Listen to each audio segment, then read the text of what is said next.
하나님 말씀 보시겠습니다. 하나님 말씀은 출애굽기 9장 1절에서 35절까지 말씀입니다. 출애굽기 9장 1절에서 35절까지. 아멘. 자, 오늘 나오는 말씀 중에 히브리 사람의 하나님 여호와라는 말이 나와요. 이 히브리라는 말은 창세기 14장에 처음으로 등장을 하는데, 아브라함 보고 이제 얘기하는데 이제 히브리 사람 아브라함이라고 나오거든요. 히브리라는 단어가 두 가지로 많이 쓰이는데, 그중 하나가 이브로라 해가지고 건너오다. 아브라함이 갈대아 우르 지방에서 티그리스 유브라데스 강인가 거기를 건너서 이제 가나안 땅으로 왔거든요. 그래서 강을 건너왔다 해서 건너온 사람 이렇게 쓰이기도 하고, 이 히브리라고 쓰인 때가 또 아비루라고 해가지고 천민들, 천한 사람들, 그런 사람들을 일컫을 때 사용되기도 합니다. 그래서 이 히브리 사람의 히브리 사람의 하나님이라고 얘기할 때 천한 사람, 가난한 사람이다 해가지고 하나님께서는 가난한 사람의 하나님, 천한 사람의 하나님 이렇게 말을 하면 오해될 요소가 있어요. 왜냐하면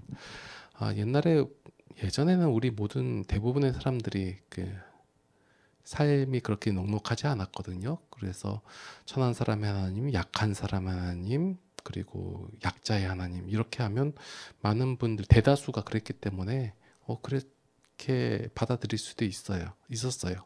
그러나 이렇게 얘기하면 하나님께서는 뭐 높은 자, 부자의 하나님은 아니에요?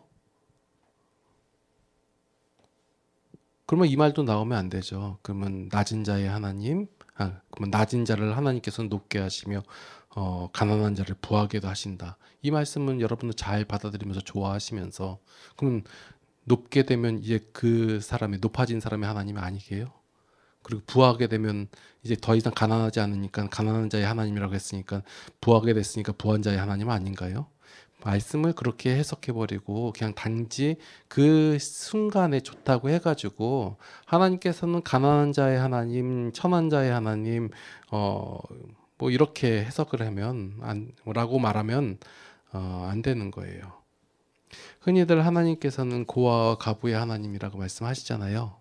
예, 이렇게 다시 말해가지고 연약한 자들의 하나님이라고 얘기를 해요. 이 고아와 가부라고 얘기할 때는 대표적으로 연약한 자, 누구의 도움이 없이는 살 수 없는 자들이라는 표현으로 하는 것이지, 실제적으로 배고픈 사람, 연약한 사람, 이렇게 우리가 알고 있는 대로 약한 사람이라고 생각하면 말씀을 오해하고 하나님에 대해서 오해할 요소가 많이 있다라는 거예요. 자, 무엇이 연약한가요? 바로 하나님을 떠나 있는 상태가 바로 연약한 자들이에요. 우리가 실제로 봤을 때 부한 자나 강한 자, 힘이 센 자나 아니면 높은 자리에 있는 사람이나 누구나 상관없이, 그가 어떤 위치에 처했든지 상관없이 그가 하나님을 떠나 있다면 그것은 연약한 상태라는 거예요. 그런데 우리가 단지 이 말씀을 그냥 일차원적으로 해석을 하고 그냥 우리가 알고 있는 지식 가운데서, 범위 안에서, 그 가치 가운데서 해석을 하게 돼버리면 하나님은 내가 돈이 없으니까, 내가 약한 자이고 내가 높은 자리에 있지 않으니까 나의 하나님 이렇게 해버린단 말이에요. 그럼 저 높은 자리에 있는 사람들, 아니면 나와는 다르게 부자인 사람들, 그 사람들에게는 하나님이 아닐 거야 라고 생각한단 말이에요. 성경에서 말하고 있는 바는 연약한 자의 하나님을 얘기하고 있는 거예요. 누가 연약한 자냐? 우리가 보기에는 힘이 없는 사람, 아니면 돈이 없는 사람, 아니면 권력이 없는 사람이 연약한 자라고 생각하지만 성경에서는 하나님을 떠나 있는 그 자체가 바로 연약한 자이다라는 거예요. 다시 말해서 하나님께서 고아와 가부를 사랑하신다는 말씀은 하나님을 떠나 있는 모든 인간에게 하나님께서는 관심을 가지고 계신다라는 말이에요. 이러한 하나님을 알려주기 위해서 상대적으로 지금 출애굽기에서 잘 살고 있는 애굽과 이스라엘 이렇게 구분지어서 알려주는 것이지, 애굽도 하나님을 떠나 있는 연약한 인간이고 이스라엘도 하나님을 몰랐던, 하나님을 떠나 있던 연약한 존재예요. 그래서 이것을 대조적으로 설명하기 위해서 표현하고 가르쳐주고 알려주시기 위해서 애굽을 들어있는 것이지, 애굽은 나쁜 놈, 이스라엘 착한 놈, 이렇게 구분하면 안 된다라는 거예요. 자, 오늘 말씀, 그 9장 말씀을 다 읽어보셨잖아요. 말씀의 내용이 차근차근 점점 재밌어져요. 어떻게 재밌어지냐면, 그냥 단지 우리가 알고 있기로는 애굽에 있는 신들과의 전쟁, 싸움, 하나님과의 누가 힘이 세냐, 이런 싸움으로 이해를 해왔었거든요. 이 10가지 재앙들을. 근데 이 말씀을 차분차분 읽어가시면 하나님께서 이스라엘, 모든 세상의 하나님이심을 모세에게, 이스라엘 백성들에게, 그리고 바로에게, 바로 애굽 백성들에게 이렇게 알려주시고 있는 장면들이 나오고 있어요. 자, 이 사건을 통해서 보면 애굽에는 지금 10가지 재앙들이 나타나고 있는데, 이러한 재앙들이 이미 기존에도, 과거에도 있었다라는 거예요. 개구리가 올라왔었고, 파리들도 있었고, 독종들이 있었고, 이런 일들이 있었어요. 그래서 신을 만든 거예요. 개구리 신을 만들고, 이 파리 신을 만들고, 이런 거예요. 그래서 제발 우리를 해코지하지 말게 해주십사 하고 제물을 바치고, 애굽 사람들이 그렇게 제사도 드리고 그랬거든요. 그러니까 바로는 이러한 일들을 다 경험했던 자로서 애굽 나일강이 더러워졌다, 그리고 파리가 올라왔다, 개구리가 있다, 이거가 그렇게 큰 충격으로 다가오지 않는 거, 원래 있었던 일들이니까. 그래서 이 신들에게 빌어서 이러한 일이 안 생기게 해주세요라고 애굽 신들을 섬겼다는 거예요. 그런데 이 애굽 신들이 이 재앙들을 지금 막아주지 못하고 있거든요. 그래서 애굽 사람들이 고통을 당하고 있는 것이고, 히브리인들은 하나님의 보호하심으로 인해서 이제 그 고통을 당하지 않고 있다라는 거예요. 이러한 사건들을 보면서 이스라엘과 애굽인들 모두가 깨달아야 한다는 거예요. 애굽 사람들은 자신들이 섬기고 있던 그 신들의 무능함을 통해서, 또 이스라엘 백성들은 그 하나님의 보호하심을 통해서 모두 다 하나님을 깨달아 알아야 한다라는 거예요. 그냥 결국적으로 보면, 나중에 보면 애굽 사람들도 다 깨닫지 못하고 이스라엘 사람들도 깨닫지 못해요. 그러니까 이스라엘 백성들이 그 광야에서 그 반복되는 죄를 또 저지르죠. 자, 오늘 9장 7절 말씀에 보면 바로가 보이는 행동의 양식이 조금씩 바뀌고 있어요. 그 바뀌고 있는 모습을 보면서 우리가 어떻게 하나님을 대하는 것을 바뀌는지를 살펴볼 필요도 있어요. 이 바로라고 나오는데, 바로는 하나님을 모르는, 하나님을 인정하지 않는 인간의 대표성을 지니고 있다고 보시면 돼요. 자, 7절 말씀에 보니까 바로가 사람을 보내어 본즉 이렇게 나와요. 이제 바오르가 그 전까지는 괜찮았는데, 지금 보니까 자신들이 일어난 상황과 이스라엘 고센 땅이잖아요. 당시에 핸드폰이 있는 것도 아니었고, 카메라가 있는 것도 아니어서 자기네가 지금 고통당하고 있는데, 모세 말로는 고센 땅에는, 이스라엘의 백성이 거주하는 고센 땅에는 이러한 일이 안 일어날 것이다 라고 얘기했단 말이에요. 그래서 이제 바로가 인식을 한 거예요. 과연 우리가 있는 곳에만 이 일이 일어났는지, 정말로 이스라엘 백성들이 거주하는 그 고센 땅에는 이런 일이 안 일어났는지 사람을 보내 확인한 거예요. 확인해 보니까 어때요? 진짜로 그렇거든요. 여기서 바로가 알고 싶어 했던 건 뭐예요? 자, 지금 애굽에서 일어나고 있는 이 재앙들, 이것이 과거에 일어난 사건이라고 얘기했잖아요. 이런 재난이 일어나지 않기를 바라는 마음으로 바로는 그것들로 신을 만들어서 신을 섬긴 거예요. 그래서 바로가 지금 궁금해했던 건 뭐예요? 그 사실이 확인된 걸 확인함으로 말미암아 과연 모세가 말한 대로 됐냐 안 됐냐, 이걸 확인하고 싶은 거예요. 그랬더니 어떻게 됐어요? 모세가 말한 대로 됐잖아요. 그래서 하나님께서는 이러한 사실들을 다 얘기하고, 바로 앞에 얘기하고, 바로 앞에서 이 이적들을 행한단 말이에요. 이러한 사건들을 통해 가지고 하나님께서는 바로를 알게 하기 위해서 그 앞에서 이적을 행하셨다는 거예요. 그 이유가 뭐예요? 하나님 앞에서 그 하나님께서 행하시는 이 이적들이 늘 있었던 그런 자연현상이라고 치부하지 않게끔 핑계치 못하게 하려고 하나님께서는 말씀을 하시고 이러한 일들을 행하신다라는 거예요. 그래서 우리의 삶 속에서 보면 하나님께서 말씀하시고 이루어지는 일들이 있는데 우리가 이러한 것들을 다 운이다. 과거에도 있었던 일이고 현재에도 충분히 일어날 수 있는 일이다. 어쩌다 보니까 이렇게 됐다라고 말하는 것을 못 말하게 하려고 핑계치 못하게 하려고 하나님께서 이러한 일들을 먼저 말씀하시고 행하신다라는 거예요. 우리의 삶 속에서도 여러 가지 일들이 일어나요. 그런데 여러분들이 기도를 하는 이 목적이 뭐냐면 기도를 함으로 말미암아 그러한 일들이 성취되고 이루어졌을 때 아니면 어떤 그 결과들이 나타났을 때 하나님께서 이루어 가시고 이끌어 가신다는 사실을 고백하게끔 하시려고 얘기하는 거예요. 그러니까 우리가 말씀을 통해서 말씀 가운데서 행하신 하나님을 바라보고 이 하나님 맞습니다라고 우리의 삶 속에서 고백하는 내용들이 다른 사람들은 자연현상이다 어쩌다가 일어난 일이다 얘기할 때 아닙니다. 하나님 말씀대로 되어졌습니다라고 말하게 한다는 거예요. 자, 그리고 하나님께서 이게 바로 앞에서 계속해서 이렇게 보여주시고 나타내시고 알려주시잖아요. 이 목적은 뭐예요? 바로로 하여금 바로도 하나님을 알게 하시기 위해서예요. 더 나아가서 애굽 백성도 아니면 근데 중동 가운데 있는 모든 나라 지금 현재 우리 모두에게 하나님께서는 하나님의 알려주고 계시는 거예요. 그런데 우리의 행함이 우리의 모습이 우리의 나타나는 반응이 바로 바로의 모습과 같다라는 거예요. 그래서 하나님의 목적은 어떤 바로를 죽이거나 애굽 백성을 없애버릴 수 있다고 얘기했잖아요. 예를 들어서 14절 말씀해 보니까 내가 이번에는 모든 대항을 너와 내 신하와 내 백성에게 내려 온 천하에 나와 같은 자가 없음을 내가 알게 하리라. 내가 손을 펴서 돌림병으로 너와 내 백성을 쳤더라면 내가 세상에서 끊어졌을 것이나 하나님께서 쉽게 보내버릴 수 있다라고 얘기하는 거예요. 목적이 이스라엘 백성이 애굽을 탈출하여 내보내는 것이 목적이라면 그냥 쉽게 바로와 그 백성들을 다 돌림병으로 전염병으로 없애버릴 수 있다라는 거예요. 그러면 그렇게 할 수 있음에도 안 했다. 그 이유가 뭐냐?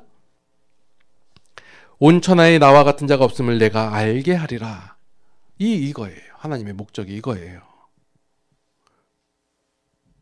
자, 오늘 말씀을 보고 오늘 본문 예를 들어서 이 부분 가운데서 9장 13절부터 이렇게 해가지고 본문 잡아가지고 설교하시는 분들이 뭐라고 설교하시냐면 하나님께 쓰임을 받는 자에 대해서 얘기를 하게 돼요. 자, 모세처럼 쓰임을 받을 것이냐 아니면 바로처럼 쓰임을 받을 것이냐. 자, 여러분들은 어느 자리에 서 있겠습니까? 바로처럼 이렇게 하나님의 방해가 되고 아니면 완악한 마음을 품어가지고 하나님을 이렇게 시시콜콜 방해하는 일꾼으로 이렇게 쓰임을 받겠습니까? 아니면 모세처럼 쓰임을 받겠습니까? 라고 설교를 하는 경우가 있다는 거예요. 하나님께서 바로를 재앙받는 일에 세우신 것이 아니라 바로 하나님을 알게 하는 일에 세우신 것이다 라는 거예요. 바로를 세워가지고 그 마음을 하나님께서 완강하게 하셔가지고 얘는 계속 반대하게 하고 해가지고 하나님의 목적을 이루게 하시려고 그냥 써먹으려고 그렇게 쓰신 것이 아니라 하나님께서도 바로를 세우시고 모세를 세우시고 애국과 이스라엘 백성을 세우셔서 이러한 상반되는 내용 속에서 바로도 하나님을 알게 하시려는 목적이고 이스라엘도 하나님을 알게 하시려고 하는 것이 그 목적이에요. 그러니까 하나님께서 바로를 세우셨다는 것은 하나님께서 하나님을 일을 위해서 바로를 써먹으셨다라는 그런 내용이 아니라 하나님께서 그 바로를 하나님의 사역의 대상으로 세우셨다라는 거예요.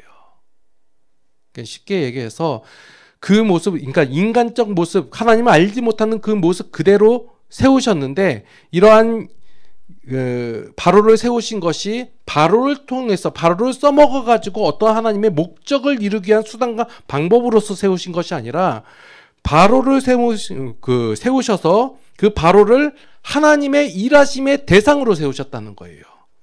바로 앞에서 하나님께서 일하시는 거예요. 보여주시는 거예요. 사역하시는 거예요. 그로 말미암아 바로가 하나님을 알게 하기 위해서, 더 나아가서 우리가 하나님을 알게 하기 위해서 하나님께서는 이 사역을 쓰신 거예요.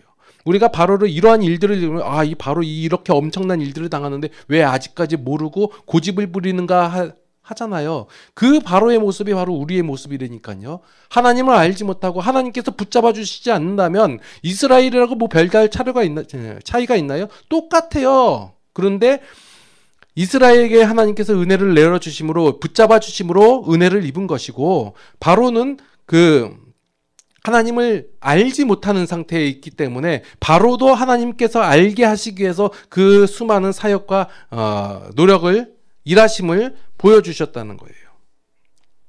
그러니까 하나님께서 사람을 세우셨다. 여러분들을 세우셨잖아요. 여러분들을 세우셨다라는 것은 하나님의 일꾼으로 삼으셨다는 것이 아니라 하나님의 사역의 대상으로 삼으셨다라는 거예요.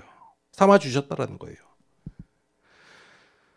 우리는 하나님의 목적이 어떤 결과를 이끌어내기 위해서 어떤 예를 들어서 성전 건축이나 아니면 몇 명 부흥시키는 거, 이것을 하나님께서 우리에게 목적을 삼으시는 것이 아니라 하나님의 목적은 바로 우리가 하나님을 알게 하는 것임을 우리는 기억해야 할 것이에요. 목적이 그거예요. 그러니까 우리가 목적을 잘못 이해하고 잘못 알고 있으니까 자꾸 엄한 방향으로 하나님을 이해하고 오해하고 있다는 거예요. 우리가 왜 하나님을 알아야 하는가? 하나님을 알아야지만이 하나님의 말씀대로 산다라는 거예요. 하나님께서 말씀하시고 얘기하신 대로 우리가 살아가게 되면 하나님의 말씀대로 산다는 것이 바로 우리가 행복해진다라는 거예요. 세상 사람들은 다른 것을 얘기해요. 어떻게 하면 너희가 행복할 수 있고 어떻게 살아가는 것이 옳은 것이고 수많은 얘기를 해요. 맞아 보이고 옳아 보이고 성경도 그래 보여요. 그렇지만 우리가 하나님의 말씀대로 산다는 것이 바로 우리가 행복해진다라는 것을 인정하는 거예요. 다른 것으로 우리가 행복해질 수 있을까 하고 수많은 것으로 찾아가요. 그래 보면 행복해질 것 같고 행복할 것 같습니다라고 했는데 사실상 그 자리에는 행복이 있지 않다라는 것을 말씀 속에서 지속적으로 반복적으로 알려주고 있다라는 거예요. 자, 오늘 27절 말씀에 보니까 바로의 태도가 바뀌었어요. 또 이런 일들을 당하니까 바뀐 거예요. 뭐라고 얘기하냐면 내가 범죄하였노라. 바로가 지금 착각하고 있는 것은 하나님께서 하시고 계시는 일이 계시가 아닌 어떤 저주와 심판으로 받아들이고 있다라는 거예요. 하나님께서 이적을 행하시는 것은 바로의 죄와 악행에 대해 징계하신 것이 아니에요. 네가 잘못했다. 그러니까 하나님께서 내 백성을 보내라고 했는데 안 보냈으니까 잘못했으니까 하나님께서 벌 내려서 징계하거나 심판하고 있다라고 바로는 받아들이고 있다라는 거예요.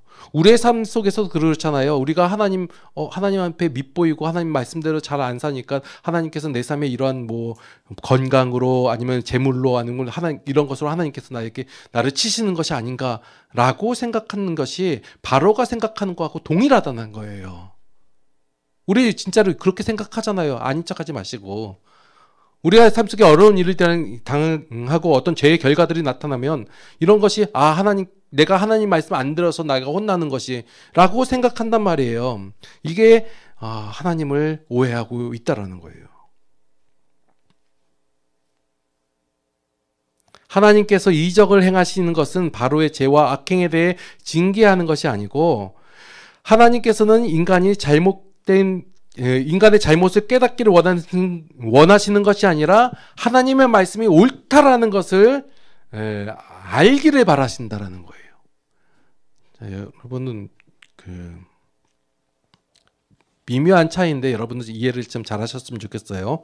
인간이 죄를 그만 짓기를 원하시는 것이 아니라 하나님의 말씀대로 살기를 바라신다라는 거예요. 이 차이가 아주 엄청난 차이인데 같은 말처럼 보이잖아요. 죄를 그만 짓는 것과 하나님의 말씀대로 사는 것. 목사님 그게 같은 얘기 아니에요? 죄를 그만 짓는 것이 바로 하나님의 말씀대로 사는 거 아닌가요? 얘기할 수도 있지만 우리가 바라는 게 죄를 그만 짓고 그리고 하나님의 말씀대로 살기를 바라는 것이 아니라 하나님께서는 하나님의 말씀대로 살기를 바라신다는 거예요. 자, 이 말씀을 어떻게 얘기를 해야 될까요? 우리가 무슨 수로 하나님 죄를 안 져요. 죄는 반드시 그 결과를 끌고 온다고 했잖아요. 우리가 어떠한 안 좋은 일, 재앙을, 인생 가운데서 재앙을 당하는 이런 것들은 죄가 내가 지은 죄 혹은 우리 인간이 모두가 지은 죄로 인하여 그 결과로 말미암아 내가 당하는 거거든요.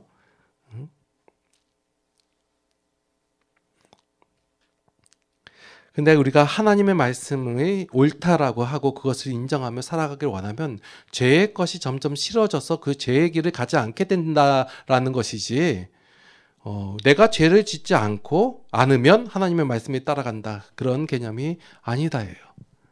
하나님께서는 지금 바로를 혼내시거나 벌 주시기 위한 것이 아니라 그 하나님께서 주시는 그 행복을 맛보게 하기 위해서 말씀하고 계신다라는 거예요.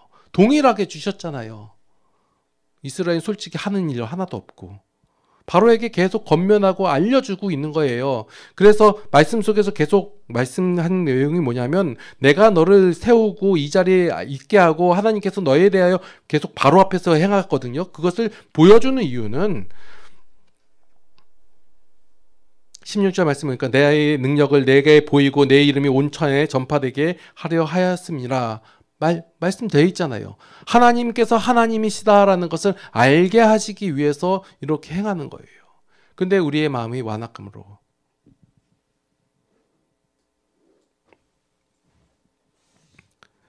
우리의 착각이 뭐냐면 우리가 죄를 짓고 범죄하면 하나님께서 혼내시고 벌을 내리신다, 이것이 우리의 착각이다라는 거예요.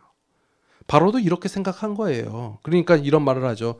내가 하나님 앞에 범죄하느라 하나님께서 의로우시고 나와 내 백성 나는 악하다, 이렇게 얘기하는 거예요. 그렇게 얘기하는 이유가 뭐냐면, 그 생각 속에 뭐가 있냐면, 내가 죄를 짓고 범죄하니까 하나님께서 나에게 혼내시고 벌 내리신다, 이런 생각이 기반에 깔려 있어요. 그러니까 이런 반응이 나오는 거죠. 바로가 하나님의 말씀을 안 듣고 히브리 백성을 안 보내니까 히브리 사람의 신한테 지금 내가 혼난다고 생각하고 있는 거예요. 그러나 하나님께서는 그렇게 행하시지 않고 우리에게 은혜만 더하여 주세요.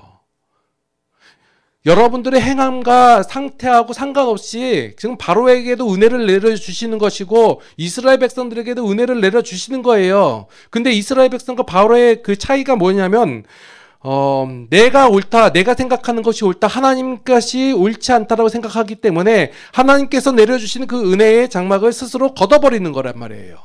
자, 그 내용 중에 너무 재밌는 내용이 뭐냐면, 우박이 떨어질 때 그 전에 보니까 애굽 백성 중에, 신하중 중에 두려워가지고 자기의 가축과 자기의 그 종들을 그 울타리 안으로 다시 잠시만요.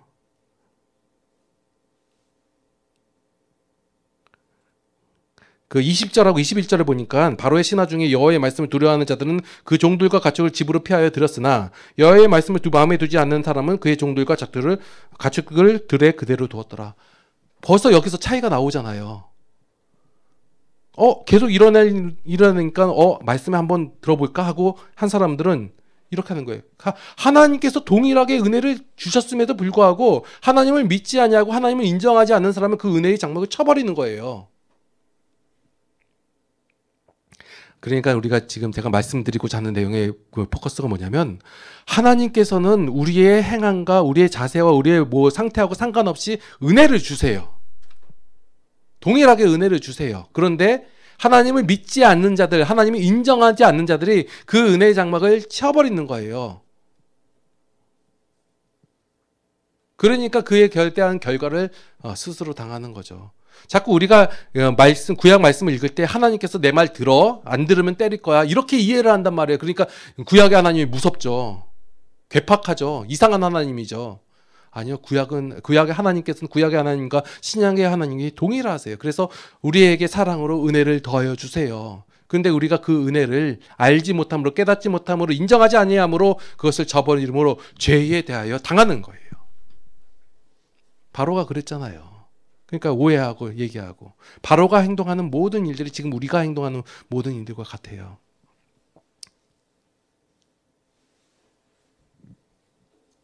그래서 하나님께서는 야, 너 내가 은혜를 주니까 그 은혜를 알아라라고 계속해서 말씀하여 주시고 반복적으로 끊임없이 알게 하여 주신다라는 거예요. 이런 개념 아니에요. 야, 너 이거 잘못하면 혼나.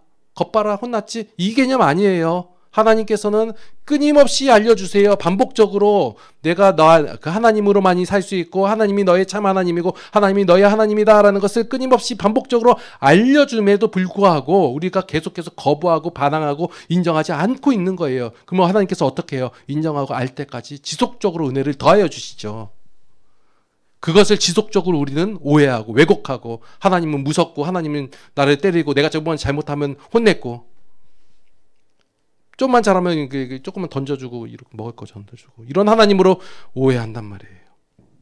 말씀을 통하여 하나님을 바로 이해하여서 우리의 삶 속에서 하나님을 인정하여 그 하나님의 행복을 축복을 누리시기를 축원합니다. 기도하시겠습니다. 하나님, 하나님의 은혜에 감사를 드립니다. 우리가 무지함으로 어리석음으로 완악함으로 말미암아 세상의 법칙이 죄의 원리가 더 좋아 보이고 나아 보여서 그대로 따라 살아갈 때가 많습니다. 하나님 이러한 저희들을 용서하여 주시옵소서. 긍휼히 여겨 주시사 우리에게 은혜를 더하여 주시옵소서. 그 하나님의 은혜로 말미암아 하나님의 것이 하나님의 원리가 하나님의 가치가 더 좋다라는 것을 우리의 삶 속에서 날마다 인정하게 하여 주시옵소서. 그리고 그 말씀들을 따라가게 하여 주시옵소서. 이제는 우리 주 예수 그리스도의 무한하신 은혜와 하나님 아버지의 극진하신 사랑하심과 성령님의 감화 감동 교통 인도 보호 역사하심이 이제 하나님의 것이 더 좋다라는 것을 날마다의 삶 속에서 인정하기를 원하는 모든 성도들 머리 위에 이제로부터 영원토록 함께 하시옵기를 간절히 축원하옵나이다. 아멘.